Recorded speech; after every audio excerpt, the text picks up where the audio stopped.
Okay. One long take, no edits, no jump cuts. We're doing this. All right. So this is hard for me to do because everything I do is edited. I love jump cuts. I'm a hyper jump cutter. If you watch my foodie channel, Hey Fort Worth, which I'm going to be talking about in this video, I'm going to tell the story of what I did in the first 30 days of starting this channel. Every clip I use in Hey Fort Worth is between 0.8 to 1.2 seconds, all chopped up perfectly down to the millisecond to make sure people watch for the full 45 to 60 seconds.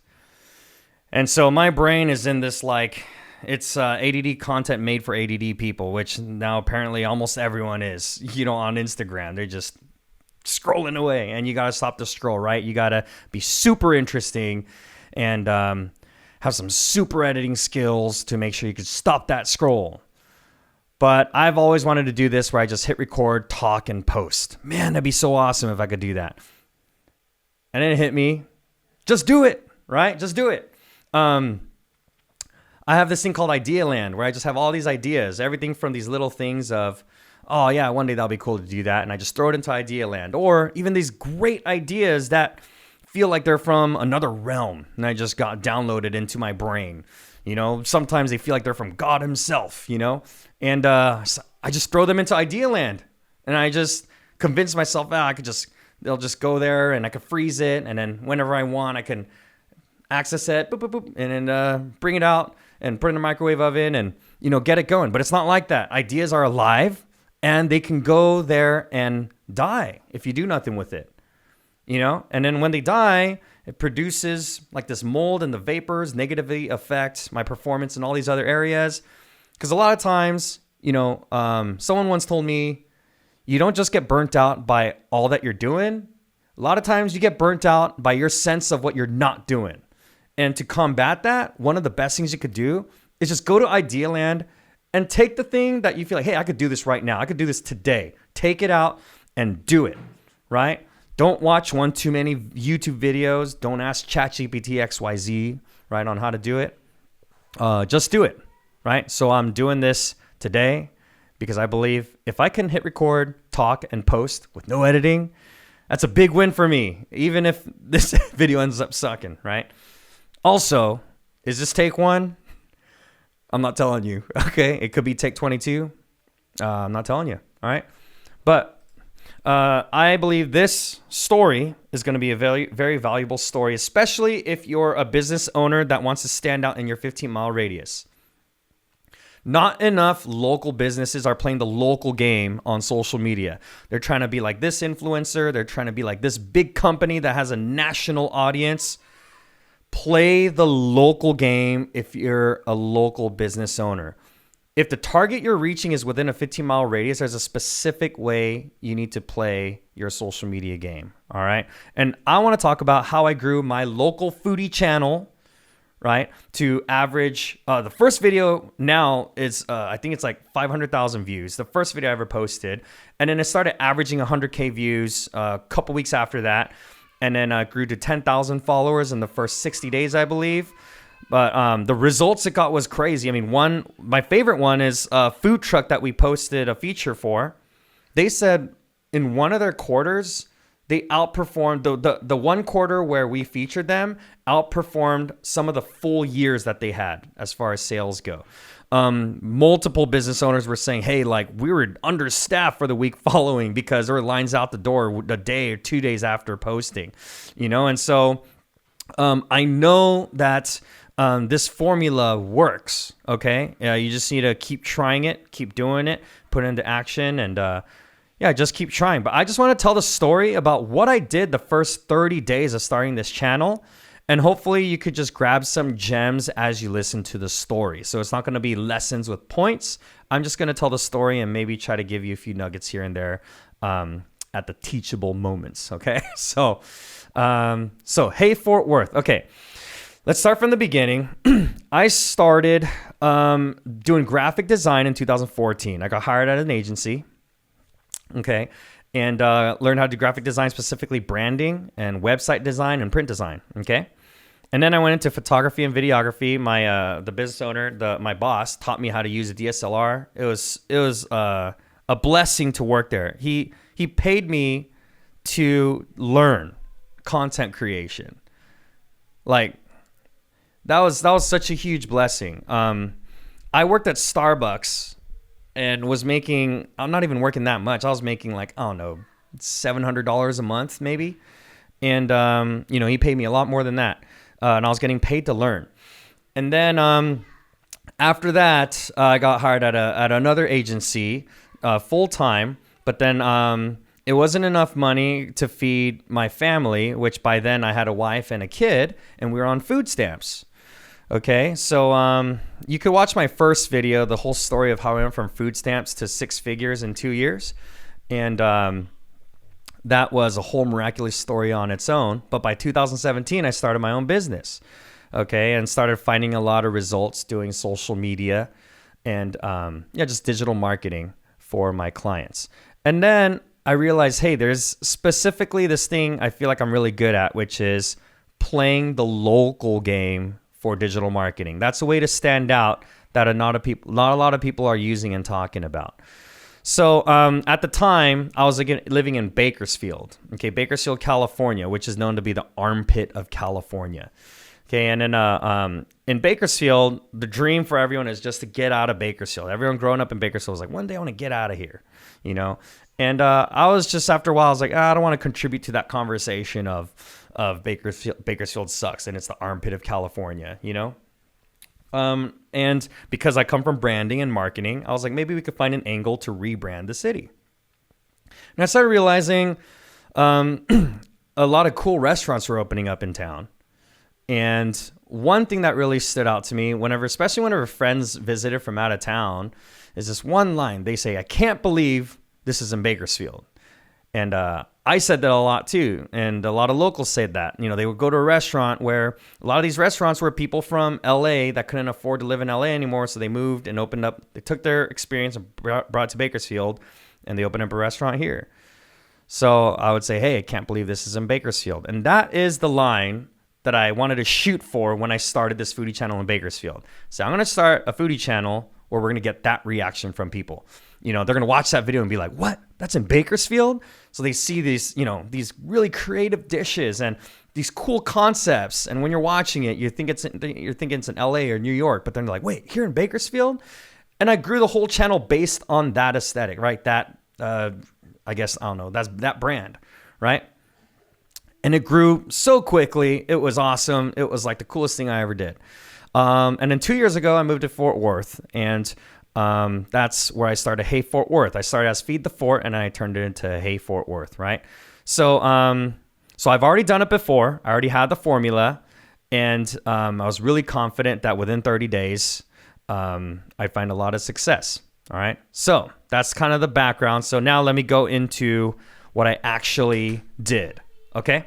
So I'll just go into steps from here. So step one, the first thing I did was do some research, okay? I made a list of all the restaurants that I want to feature, okay? And then I started DMing about 5 to 10. I direct message on Instagram. I DM'd about 5 to 10 restaurants that I specifically wanted to start with, all right? 3 of them got back instantly. And what I said was, hey, I have a foodie channel that I started before. I'm starting a new one from scratch. Would you be interesting? Would you be interesting? See, I can't edit that, right? I'm not going to edit it. Would you be interested in a feed us for a feature partnership where, you provide 3 to 5 of your most interesting dishes and your most buzzworthy dishes that will get people talking about it, right? And we're going to shoot some behind the scenes kitchen shots and us eating it, and we're going to post and we're going to collaborate with you. Okay. And then so we got 3 lined up within the first couple weeks of shooting. All right. So we got those scheduled, and we did the shoots. And so we got those features lined up. All right. So first we did outreach, and then we got those 3 features lined up. And then I use the footage from these features to create 5 ads. Okay, not one ad. I created 5 ads, and these 5 ads I used in over 12 ads simultaneously. So these 5 ads, one of them was 5 seconds, one of them was 10 seconds, one of them was 15 seconds, something like that. And also I changed them I changed the hook on all of them, and then I changed the targeting on some of them. Some of them was just Fort Worth, and other ones, some of them were then like a 15-mile radius, and others maybe within like a 30 to 50-mile radius. I don't exactly remember. The point is, I made different types of ads, and then also different targeting parameters. I tested 12 ads simultaneously, and here's why. Okay, here's the thing. I'm still telling local business owners. So many including myself, so many business owners still have this mindset of like, there's this mental block, this cognitive dissonance of like 30 years ago, you had to save tens of thousands of dollars, if not hundreds, to film a really good commercial and then air it on TV. And we just have this mindset of it takes a lot of time and money to promote locally, whether it's a newspaper ad, TV spot, or whatever. It bugs me. It irritates me how much we're missing out on ads. Okay. You could test 10 $5 ads and get immediate feedback within 24 hours today. You could shoot 10 short videos, run each of them for $5 each. Or if you're a restaurant owner, you could shoot 10 of your items, run it at $5 each, boosted within your 10-mile radius on Instagram right now. By the way, don't boost on your iPhone. If you have an iPhone, boost on your MacBook or a desktop because they don't charge you. That's a whole nother story. But the fact that you could do that is insane, right? So that's a whole nother thing to go into. But going back to what I did, I ran a bunch of ads. All right. And I found one hero ad. That's what you want to look for. You just need one hero ad, meaning that's the one that got the most ROI. That's the one that gained you the most followers, got you the most attention, right? Whatever it is, got you the most views, whatever call to action you're going for, whatever gets you the best ROI, that's your hero ad. And then now you just triple down or quadruple down on that ad. Okay. And that's another thing. You don't have to use your full $5. You could midway, if you know, hey, this one's performing 3 times better, just put all that money, cancel the ad, put the rest of that into the hero ad, right? So I made ads saying, hey, Fort Worth, I think it was literally this. Hey, Fort Worth, if you're a foodie, you're going to want to follow our channel. We're going to be highlighting some of our best local gems. Something like that, right? And different versions of that. So that's running, and even before our first post, I think we got hundreds of followers because the ad looked good. It looked like, hey, I think they're going to deliver because there's really interesting shots. Once again, they were like 0.8 to 1.2 seconds each clip, right? And so it got about a few hundred followers. Now, the first one we did was a banger. It did really good, okay? And that one hit over 100K views almost instantly. All right. And if you want to, obviously, there's a big craft that goes into the way I did the hook, the way I did the storytelling, everything. I mean, it's an art. So I'm not going to say it's easy to do that. But watch, if you go to Hey Fort Worth, at hey.fortworth, watch our first video on Panther City Barbecue. And that one did really well. All right. And then the next few were in the 10Ks. And then after that, all the videos fluctuated between multiple tens to hundreds of thousands of views, where our biggest one did like 3.5 million. And but they're all doing really, really good, right? And so yeah, for the first 30 days, that is what I did, is ads and consistent posts, okay? And so I think the first 30 days, it was only about 5 to 6 features that I did. All right. And then people started talking about it. People started sharing. 1, 2, 3. All right. I'm sorry. 1 edit. That's it. This is going to be the first and last one. So that's what I did for the first 30 days. And I want to talk about the 3 mindsets I had on everything I did for the first 30 days when I was creating posts and ads, whatever it is, right? So number 1, create shareable content. Don't just go for views, likes, or comments. Create shareable content. Think of this analogy, okay? Instagram is not social media. It's a big conversation with a lot of sub-conversations, okay? The reason I say don't think of it as social media is who the heck knows what social media even is anymore, right? What does that even mean? If you look at a conversation, let's look at it this way. When you make a piece of content, what you're doing is you're contributing the beginning of a small conversation. Now, this conversation might have interaction from just 5 people, okay? Maybe 10, maybe 100, maybe tens of thousands, okay? But what you want is for this conversation to be the type of conversation that whoever hears it goes off to their other conversations and talks about what you proposed. The piece of content that you made, your contribution. You want everyone that watches it to take it to their conversations and then plant the seeds there as well. This is what a share does, okay? You're saying, hey, let's talk about this. 10 people see it. 2 of them go on to another conversation. They share their story, they comment, whatever it is, and then they take it to another conversation. And now you're flooding your 15-mile radius. And by the way, majority of all my engagement is within that 15-mile radius. So that's why I'm saying this. They take it to their 15-mile radius conversations, and they're talking about your product, your post, what you contributed to the conversation. So think of it that way. What can I post that's interesting enough for people not to just watch, but for people to talk about this thing that I posted to other people? So I'm always thinking about that. I want people to see this brisket elote cup and be like, I got to tell my friends about this. I got to text this to my friend. We're going here tomorrow, right? That's the reaction I want, right? Create shareable content. Number 2, this is another mindset that I have in the first 30 days, especially of making my content, okay? When you're running your ads and your posts, but especially your ads, speak your city's unique language. What I mean is this, okay? If even your backdrop is like a monument, like a monumental place in your city, whether it be a big sign in your city, a historic statue that everyone in your city knows about, use that as your backdrop, whatever it is, right? But speak your city's unique language. What I did, I literally call it Hey Fort Worth, because all my videos start with Hey Fort Worth. Because when they're scrolling through and then they see a really unique food dish, and they see Hey Fort Worth, they're going to stop because they're seeing a post from New York. They're seeing a post from, I don't know, Brazil or whatever. And then they see Hey Fort Worth. And it's like, wait, this is in Fort Worth, right? Once again, you want to get that reaction. They're going to stop. So you want to speak your city's unique language. When people see that, hey, this is 5 miles away from me, you at least have another couple seconds, okay? So don't lose that couple seconds. Make sure the next second and the next second after that is very intentional. But speak your city's unique language, all right?